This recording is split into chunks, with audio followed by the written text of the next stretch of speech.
This florist gave away a wedding bouquet. But the bride came back 12 years later with an unbelievable surprise. A florist almost said no to a desperate bride. But one tear rolling down her face changed everything. It was closing time when a young woman rushed into the flower shop. She looked overwhelmed. She apologized for coming so late.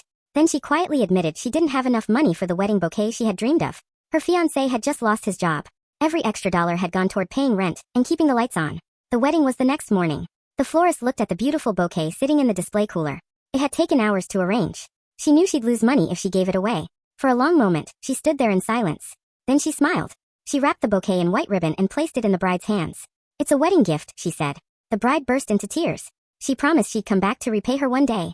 The florist simply laughed. "Just have a beautiful marriage." Years passed. Business became harder. A large chain flower store opened across the street. Customers disappeared. Bills piled up. Finally, after 35 years, the florist made the heartbreaking decision to close her little shop. On her final day, she locked the front door for what she thought would be the last time. Just then, a black SUV stopped outside. A well-dressed woman stepped out with her husband and a teenage daughter. The florist recognized the smile immediately. It was the bride. She walked in carrying the same bouquet. Not fresh flowers, but every dried flower had been carefully preserved under glass. "I kept it all these years," she said. The florist smiled through tears. She thought the woman had simply come to say thank you. She was wrong. The bride explained that after her wedding, she and her husband started a small business from their garage. That business slowly grew into one of the country's largest home decor brands. She never forgot the stranger who gave her hope on the day she almost canceled her wedding.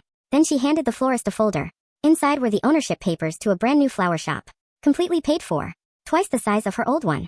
Then came the real surprise. The sign outside had already been installed. It didn't carry the new owner's name. It carried the florist's. The bride smiled. "You didn't just give me flowers. You gave me a reason to believe that good people still existed when I needed it most." The florist couldn't stop crying. She thought she had given away one bouquet, but she had unknowingly planted the seeds for a miracle that bloomed 12 years later. Sometimes, the kindness you give away comes back in full bloom. What would you have done? Would you have given the bouquet away for free? Comment yes or a no. And tell us why.